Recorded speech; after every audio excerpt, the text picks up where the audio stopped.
الحمد لله رب العالمين والصلاة والسلام على حبيبه سيد المرسلين وعلى آله وأصحابه المحبين إلى يوم الدين. أما بعد، فقد قال النبي صلى الله عليه وسلم: لا يؤمن أحدكم حتى أكون أحب إليه من أهله وماله. وقال أيضا: من أحبني كان معي في الجنة.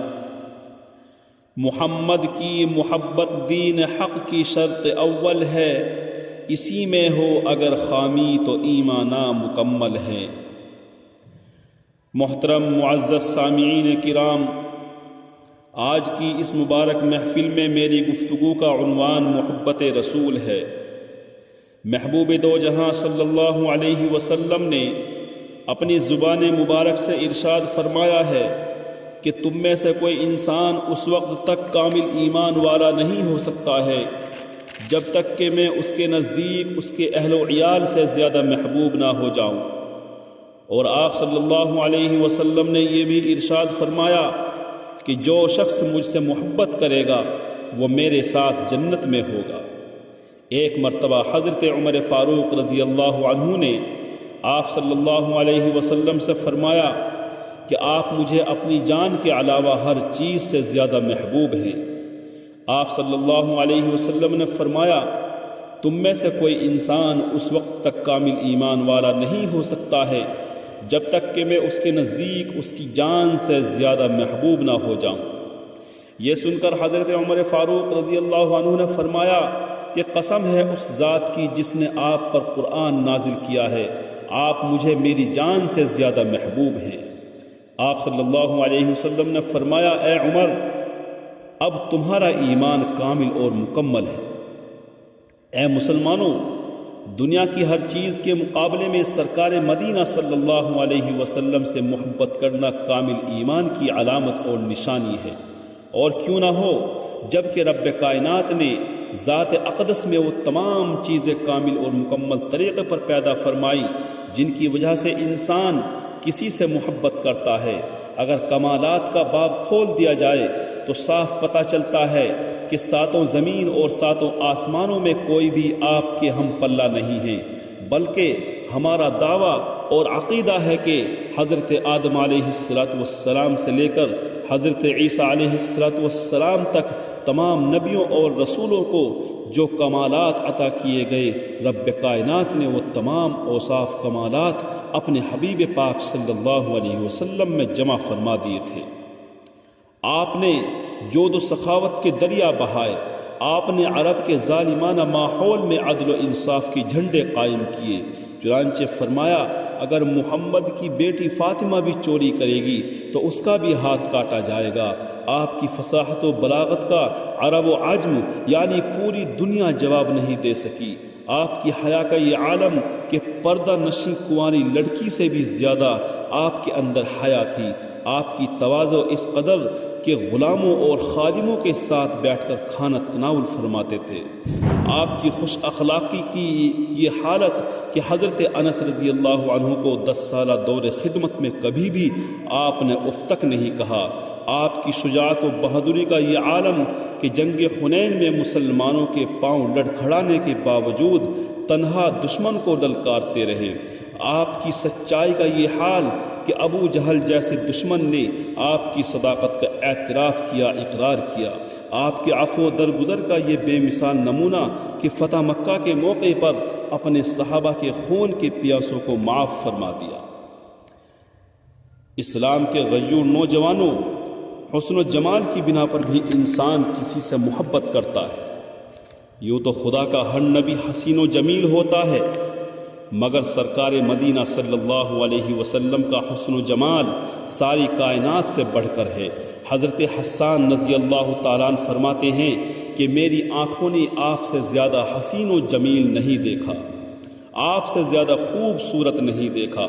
آپ صلی اللہ علیہ وسلم اتنے زیادہ خوبصورت تھے، اور آپ سے زیادہ خوبصورت کسی کی معنی جنا ہی نہیں۔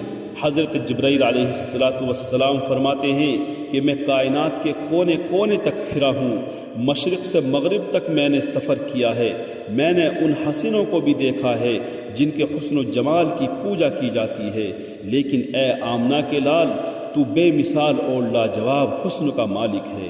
جی ہاں، مصر کی عورتوں نے حسن یوسف کو دیکھ کر اپنے ہاتھ کاٹ ڈالے تھے، مگر سرکار دو جہاں صلی اللہ علیہ وسلم کے حسن و جمال کو دیکھ کر عاشقوں نے گردنیں کٹا دی۔ کسی شاعر نے کیا ہی خوب کہا ہے، حسن یوسف دم عیسیٰ ید بیضا داری، آنچ خوباں ہما دارن تو تنہا داری۔ حضرات، احسان کی بنا پر بھی محبت کی جاتی ہے۔ کہا جاتا ہے کہ انسان احسان کا غلام ہے، یعنی انسان اپنے محسن سے محبت کرتا ہے، اور یہ ایک ناقابل انکار حقیقت ہے کہ رب کائنات کے بعد سب سے زیادہ احسانات کرنے والی ذات وہ میرے نبی کی ذات ہے۔ دوست و احباب کے مقابلے میں، رشتہ داروں کے مقابلے میں، ماں باپ کے مقابلے میں، اساتذہ اور بڑوں کے مقابلے میں، گاؤں کے مکھیا اور پردھانوں کے مقابلے میں، علاقے کے ایم پی اور ایم ایل اے کے مقابلے میں، ملک کے صدر اور وزیر اعظم کے مقابلے میں، حتیٰ کہ ساری کائنات کے مقابلے میں سب سے بڑے محسن محبوب دو جہاں احمد مجتبیٰ محمد الرسول اللہ صلی اللہ علیہ وسلم ہے۔ آپ نے مکے کی زمین پر اونٹ چرانے والوں کو زمانے کا امام بنا دیا، آپ نے مزدوروں اور غلاموں کو حقوق سکھائے، آپ نے بیوہ عورتوں سے نکاح کر کے انہیں عزت بخشی، آپ نے لڑکیوں کو زندہ درگور کرنے کا دروازہ بند کیا، آپ نے انسانی خون کو کعبے سے بھی زیادہ محترم قرار دیا۔ میرے دوستو، قیامت کا ہولناک منظر ہوگا، نفسی نفسی کا عالم ہوگا۔ حضرت آدم صفی اللہ نفسی نفسی کہتے ہوں گے، حضرت ابراہیم خلیل اللہ نفسی نفسی کہتے ہوں گے، حضرت موسیٰ کلیم اللہ نفسی نفسی کہتے ہوں گے، عیسیٰ روح اللہ نفسی نفسی کہتے ہوں گے، مگر قربان جائیں ذات محمد صلی اللہ علیہ وسلم پر جو کہ امتی امتی کہتے ہوں گے۔ کسی نے کیا ہی خوب کہا ہے، خون تشبیہ نچوڑوں تو بھی حاصل کیا ہے، تجھ سا کوئی نہ تھا کوئی نہیں آنے والا۔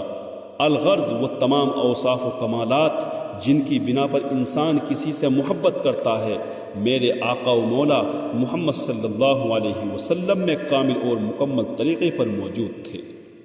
لہذا میرا اور آپ کا اور پوری امت کا یہ فرض بنتا ہے کہ آپ سے محبت کی جائے، جیسا کہ اللہ کے نیک بندوں نے اس محبت کا حق ادا کیا ہے۔ اے مسلمانوں، تم نے لیلا اور مجنو کی محبت کی داستان سنی ہوگی، تم نے شیریں اور فرہاد کے عشق کا قصہ سنا ہوگا، تم نے ہیرا رانجھے کے پیار کی کہانی سنی ہوگی، تم نے دنیا کے کسی اور عاشق و معشوق کا قصہ سنا ہوگا۔ آؤ میں تمہیں محبت کی سچی کہانی تاریخ کی زبانی سناتا ہوں۔ ایک صحابی کی داڑھی میں 2 بال تھے اور ایک بال ہوا میں اڑ رہا تھا۔ کسی نے دیکھ کر مذاق اڑایا تو صحابی نے فرمایا، کیا میں ان بے وقوفوں کی وجہ سے اپنے حبیب صلی اللہ علیہ وسلم کی سنت کو چھوڑ دوں؟ ایسا ہرگز نہیں ہو سکتا ہے۔ ایک کسان صحابی ہیں، اپنے کھیت میں ہل چلا رہے تھے، اچانک خبر ملتی ہے کہ محبوب دو جہاں صلی اللہ علیہ وسلم وفات پا چکے ہیں۔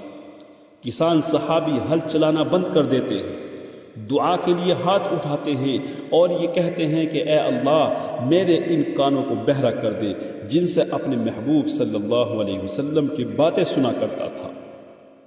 آج کے بعد دنیا کے کسی انسان کی آواز کو سننا نہیں چاہتا۔ اے اللہ، ان آنکھوں کو اندھا کر دے جن سے اپنے محبوب صلی اللہ علیہ وسلم کا دیدار کیا کرتا تھا۔ آج کے بعد دنیا کی کسی چیز کو دیکھنا نہیں چاہتا۔ کسان صحابی مستجاب الدعوات تھے، یعنی ایسے اللہ والے تھے یہ کسان صحابی کہ جو بھی دعا کرتے تھے وہ فوراً اللہ کے یہاں مقبول ہو جایا کرتی تھی۔ لہذا اللہ نے ان کی دونوں دعاؤں کو قبول فرما لیا اور اسی وقت اندھے اور بہرے ہو گئے۔ ایک صحابی محبوب دو جہاں صلی اللہ علیہ وسلم کی خدمت میں حاضر ہوتے ہیں اور سوال کرتے ہیں کہ یا رسول اللہ، قیامت کب آئے گی؟ آپ صلی اللہ علیہ وسلم نے فرمایا، تم نے قیامت کے لیے کیا تیاری کی ہے؟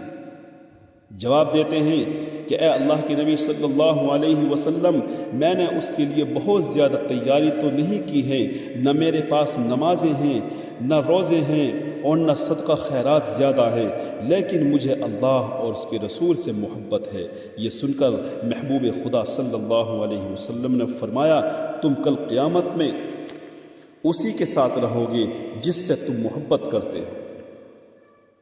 حدیبیہ کے موقع پر حضرت عثمان غنی رضی اللہ عنہ سے کفار مکہ نے خانہ کعبہ کا طواف کرنے کے لیے کہا تو فرمایا، محمد صلی اللہ علیہ وسلم کے بغیر عثمان طواف نہیں کر سکتا۔ مدت دراز کے بعد طواف جیسی اہم عبادت کا موقع ملا، مگر اپنے حبیب صلی اللہ علیہ وسلم کے بغیر طواف کرنا گوارا نہ کیا۔ جنگ احد کے دوران مدینے میں یہ خبر پھیل جاتی ہے کہ آپ صلی اللہ علیہ وسلم شہید ہو گئے۔ پورے مدینے میں کوہرام مچ جاتا ہے، عورتیں روتی ہوئی گھروں سے باہر نکل آتی ہیں۔ ایک انصاری عورت ام سلیم رضی اللہ عنہا اپنی سواری پر سوار ہو کر میدان جنگ کی طرف چل دیتی ہے۔ پتہ چلتا ہے کہ اس جنگ میں تمہارا باپ اور بیٹا دونوں شہید ہو گئے، تمہارا شوہر اور بھائی بھی شہید ہو گئے۔ قربان جائیں اس عورت پر کہ گھر والوں کی شہادت سن کر بھی آگے چلی جا رہی ہے، اور آپ صلی اللہ علیہ وسلم کا حال معلوم کرنے کے لیے بے چین اور بے قرار ہے۔ بالآخر آپ صلی اللہ علیہ وسلم تک پہنچ جاتی ہے اور محبوب دو جہاں صلی اللہ علیہ وسلم کی چادر کا کونا پکڑ کر کہتی ہے کہ ہر مصیبت آپ کے بعد آسان ہے۔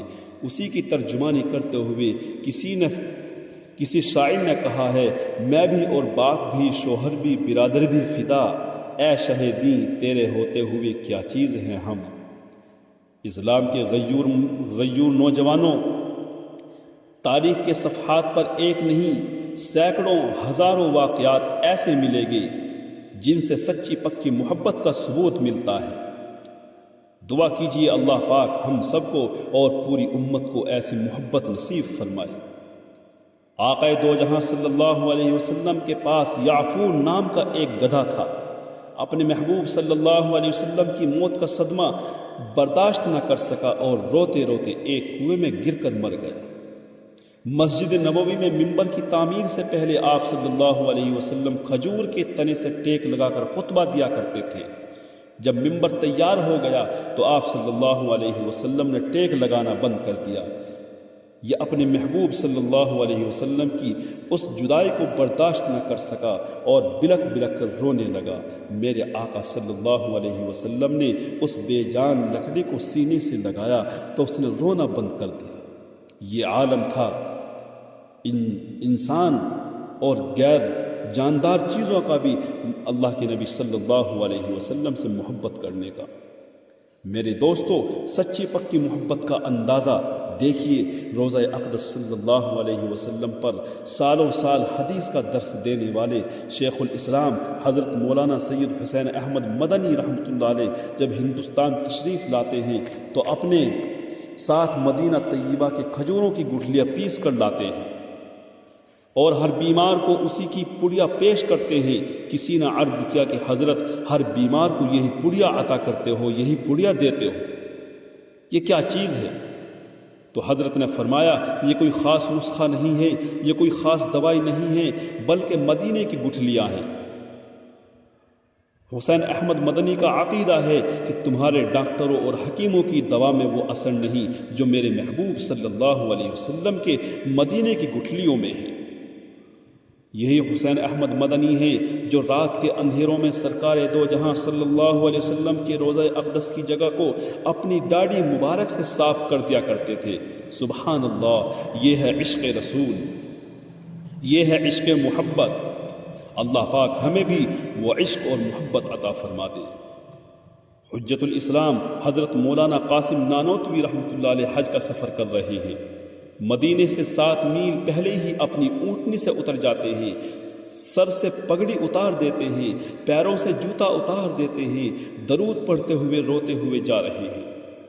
کوئی کہتا ہے کہ حضرت مدینہ ابھی 7-8 میل دور ہے، تو فرماتے ہیں کہ میرے محبوب اس جگہ جانور چرانے آئے تھے اور جس جگہ محبوب دو جہاں صلی اللہ علیہ وسلم کے جانور آئے ہوں وہاں قاسم نانوتوی جوتا پہن کر کیسے چل سکتا ہے؟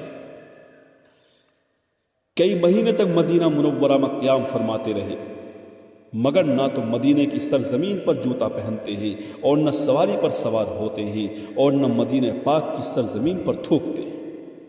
یہ عالم تھا اکابر کا، اللہ کے نبی صلی اللہ علیہ وسلم سے محبت کا، صحابہ کرام کی محبت کا یہ عالم تھا۔